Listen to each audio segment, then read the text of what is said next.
Hey guys, YouTube 100 here. Alright, now here I am to continue on with these um direct-to-video and made-for-TV Christmas movie reviews. And now here I am with a review for the Disney Channel original movie, Twas the Night.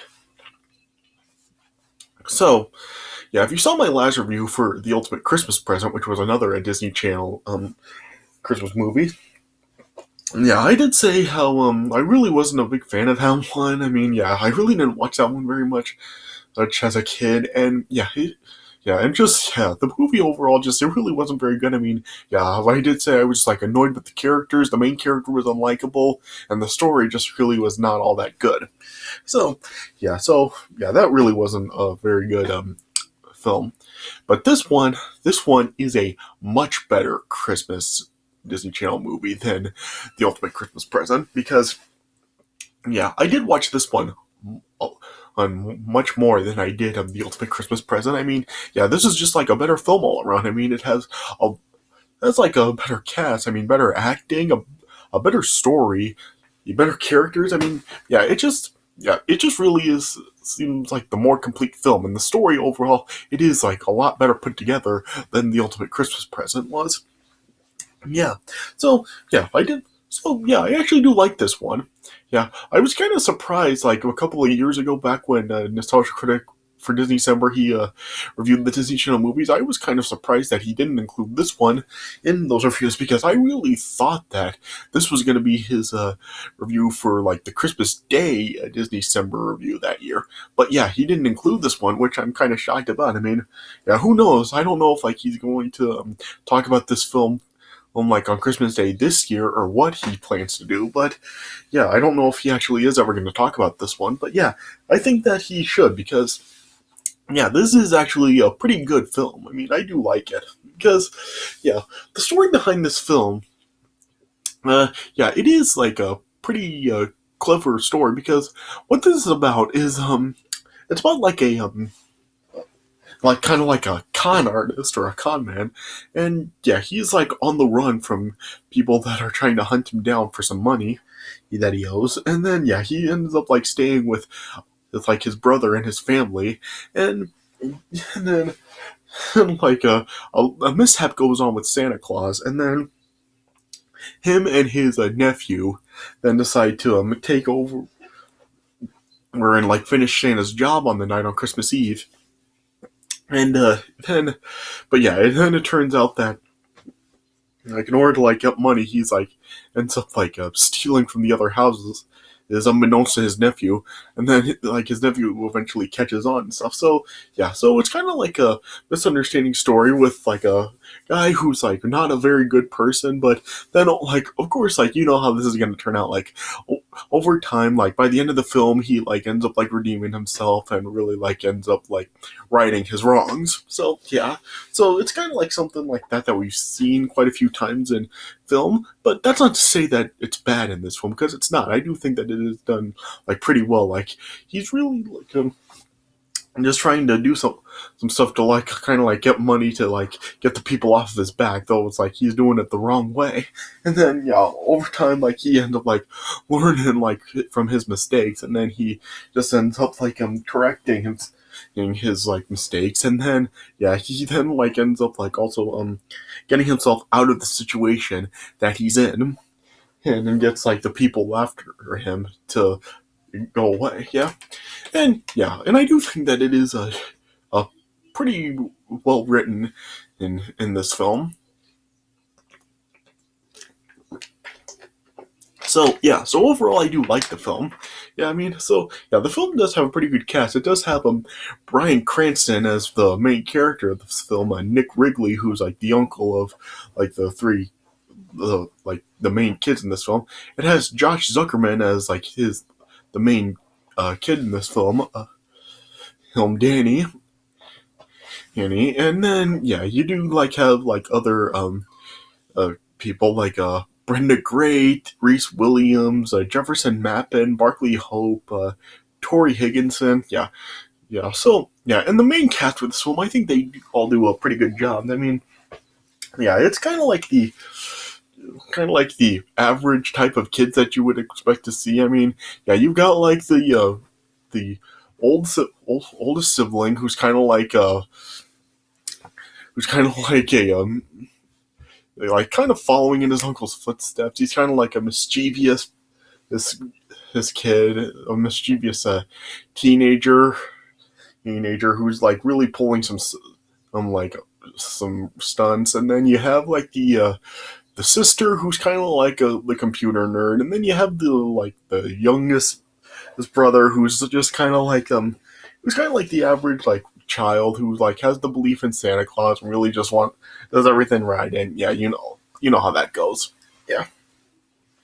Yeah, and like I said, like the uncle in this film, Nick. Yeah, of course, like he's played by Bryan Cranston. So I mean, what else can you really say? I mean, Bryan Cranston, he's just like really good. I mean, he's really good in everything he does. I mean, he can play like comedy roles, he can play dramatic roles. I mean, yeah, he's just really good in like really any type of role he can really in him because, of course, like he's done like comedic roles. Like, of course, he was Hal and Malcolm in the Middle, but of course he has had like some dramatic serious roles as well. Like of course he was Walter White in Breaking Bad. And yeah, he's been in like a bunch of like he's done like several other projects as well. Of course, like he was in Godzilla, the 2014 Godzilla. Yeah. Yeah, and yeah, he's just been in like a lot of like different types of roles, and yeah, he's really good. So I mean, what can you really say about it? So yeah, Bryan Cranston, he's just like really good in this film. Yeah, and even like Jefferson Mappin as Santa in this film, I really do think he's really good. I mean, he's not like the like a generic type of Santa that you would expect to see. Like you remember what I was saying before, like in the Ultimate Christmas Present, how Santa in that film just really seemed like just like an ordinary like older guy, especially like with his appearance, how he just didn't have like the red suit or anything, and plus like how he was in that shack rather than the North Pole. Yeah, here like it really does seem like more like a traditional Santa. Like he's in the red suit, he's got the long beard. I mean, he's in the sleigh, and plus, yeah, yeah. Plus, like he really even does like have like the traditional like kind of like the deeper type of Santa voice like that. So yeah, so he really does seem to be like the more like the traditional type of Santa that a lot of people really think of, and I do think that he is like really good. But yeah. Yeah. So yeah, I know. So overall, I really can't find a whole lot to really complain about this film because yeah, it does have like a lot of like funny moments in the film as well. Like I mean, yeah, it actually does some kind of like creative things in this film as well because yeah, because yeah, when Santa like comes down in his sleigh, like he's like just the sleigh is like powered by like just a computer because yeah, in this film like he's saying like the reindeer are all sick with the flu, so yeah, none of the reindeer are like right flying his sleigh for him. So yeah, he's flying it by computer, which I thought was pretty creative. And in this film, like Santa also like uses a certain type of device to actually like freeze time so he can like come into the house and leave the presents, and it can do like other things because yeah, in this film like when he frees the presents, like the presents are like very very small, and yeah, he uses that device to actually like make them normal size presents. So yeah, and they like play around with it like in this film as well. Like there are like times where people get shrunk, like when Nick and Danny like first examine the device, like they just see what it can do. Like when like Danny accidentally ends up like shrinking Nick, and then like towards the end of the film, like Nick also ends up shrinking down one of the goons that's after him. Yeah, and also like it can teleport or places. Like it showed like at one point in this film how Nick like is like transported like from like inside up to on the roof where Santa's sled is. So yeah, so it does some stuff like that throughout this film. So it is like they do like there is like some creativity put into this. So yeah, so overall, I really can't find a whole lot to complain about. I did think that like they did a pretty good job with this film. I mean, it's not like they didn't put any effort into it and just like tried to just like put something out like any Christmas film, like how The Ultimate Christmas Present came across as. It really did. It seemed like they actually did put effort into this. So yeah, so really, I do like this film. I do think that it is a pretty good TV Christmas film. So yeah, if you haven't seen this before, I would recommend checking it out. So yeah, So I would probably give this film, I think I would probably go around like the 3-star range. I would probably give it like 3 stars out of 4. So yeah, it's a good movie. So yeah, if you got like a Disney Plus subscription, this movie's on Disney Plus. I would recommend you trying to find this film and give it a watch. I do think that it is worth watching if you haven't seen it before. So yeah, okay. So let me just talk a little bit about the premise of the film.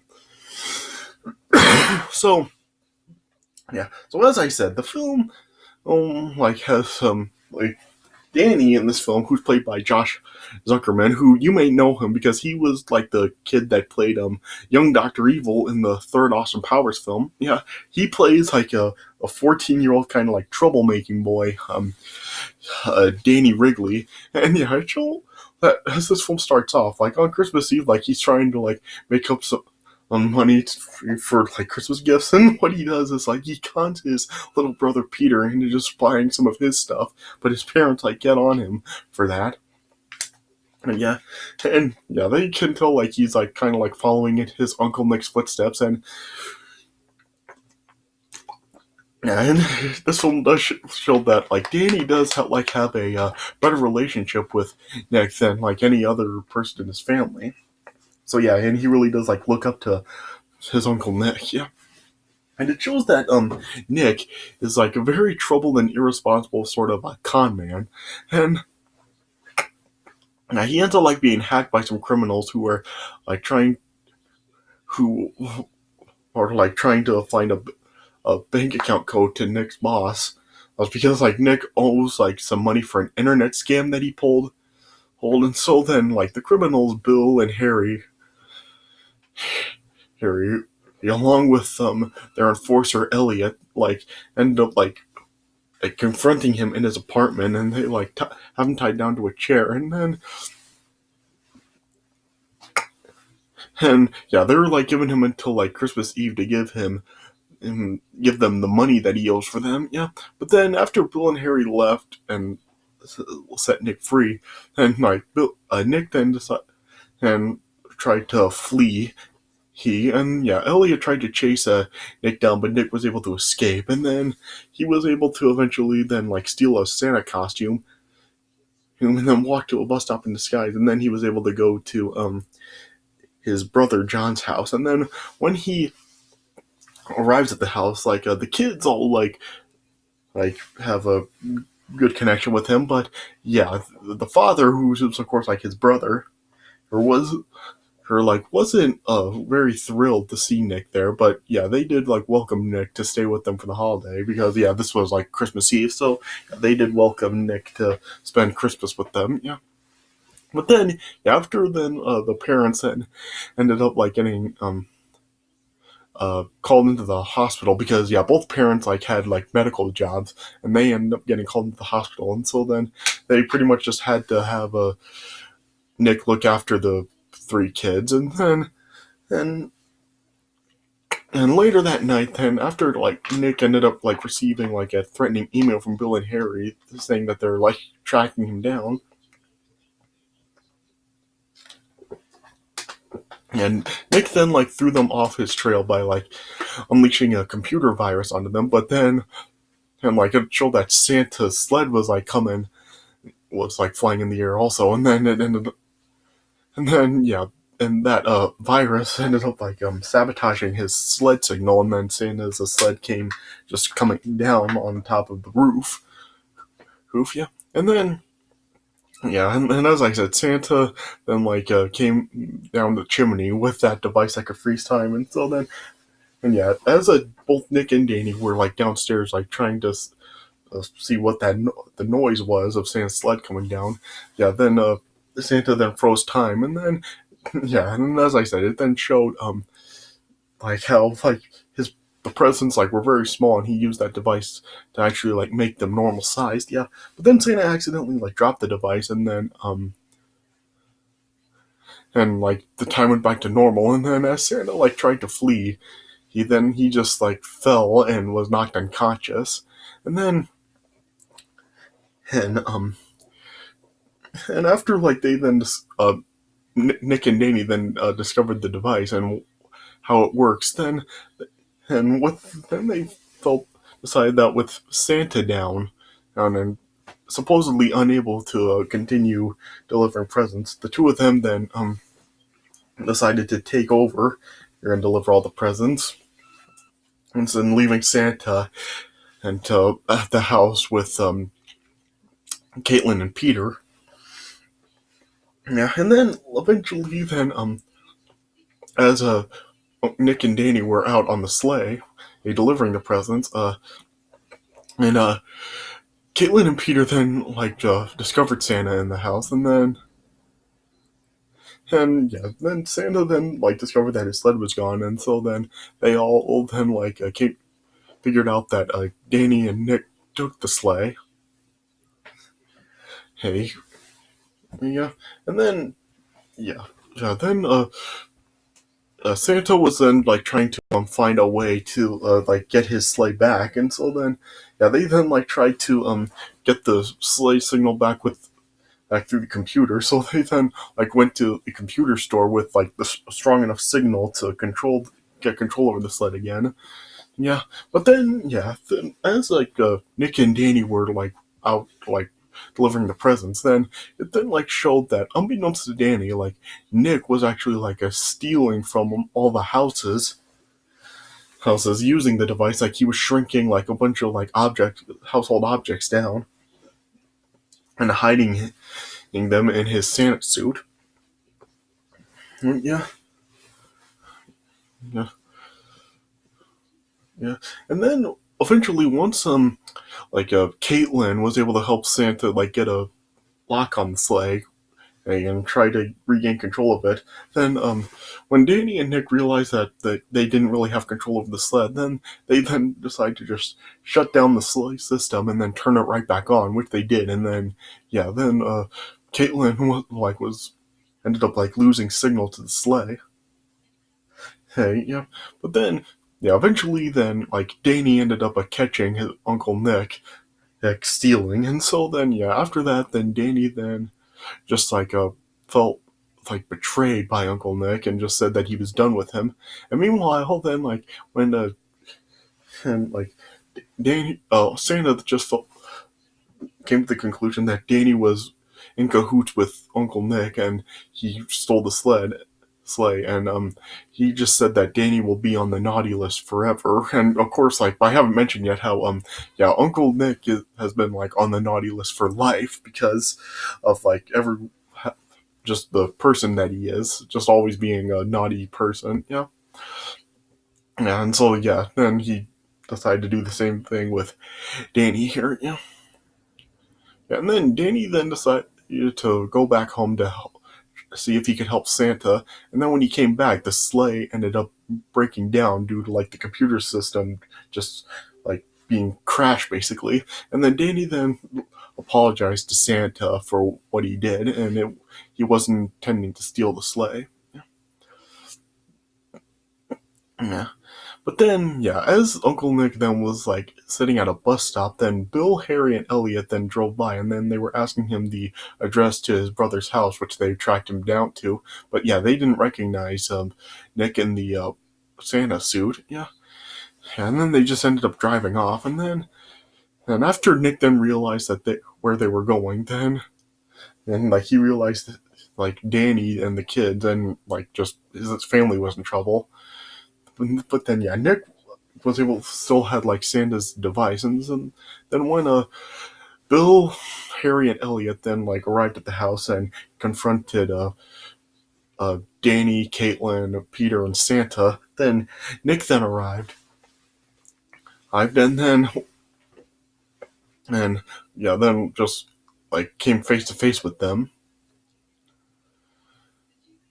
And then he used the device then to shrink down Elliot, and then just caused Bill, Harry, and Elliot to just drive away in terror. I feel that if this wasn't a Disney Channel movie, they probably could have done this scene probably a lot darker, probably actually have a physical confrontation, a fight breakdown between them. If this was a PG-13 movie or something, this probably would have been a very intense fight sequence here. But I guess but due to this just being a Disney Channel movie for kids, they just ended up going down the route of just them being freaked out and then just fleeing. Yeah. Yeah. And then afterwards, then, yeah, Nick then, and like gave the device back to Santa, and then they all like embraced with each other, and Nick then gave Santa his laptop to give Santa a strong enough signal on a computer system for his sleigh, and it worked. And then Santa then was able to fly off with his sleigh. Yeah, and then yeah, the following morning on Christmas morning, then yeah, Nick woke up with the rest of the family, and then they were opening the presents, and it showed that there was also even a Christmas present for Nick on the tree, and it turned out being like the Jimi Hendrix Axe guitar that he said like earlier on in the film. Like he told Danny that he had always wanted that since he was a kid, but he never got it due to being on the naughty list. But yeah, here he finally did get it, and while he did say that he would like sell it in order to pay off his debt, it's like the family all like convinced him to just play it for them, which he did, and so then yeah, and that's how. And then yeah, the movie then just ended with like Nick playing the guitar and Danny just giving like a closing narration saying that they learned the true meaning of Christmas and yeah, stuff like that. So yeah, and that's how it ended. So yeah, overall. Well, like I said, I do think that this is actually a pretty good film. I mean, it just is written like pretty well. Yeah, it does have like good characters. I mean, the story is overall it is very well written. So yeah, and it does have some funny scenes to it, and it does have some creativity put into it as well. So yeah, so overall, I really don't think that this film really is that bad. I do think that it is a pretty good movie, and I think a very overlooked Disney Channel movie. Like I said, I really did think Nostalgia Critic was gonna like review this film as part of Disney December a couple years ago when he dedicated to Disney Channel movies, but he didn't. So, yeah, like I said, I don't know if he will talk about it this year. He hasn't yet, but who knows? He might. Like I said, he could do it this year for Christmas. Who knows? I guess we'll just wait and see. But yeah, like I said, it is a pretty good movie, I think. So if you haven't seen it before, I would recommend checking it out. So yeah, that's the best way I can put it. Like I said, 3 stars out of 4. All right. So I guess that's really all I can say about it. So yeah, so this is it for my review of Twas the Night. So I hope you guys did enjoy this review. So thanks for watching, and I'll see you guys later.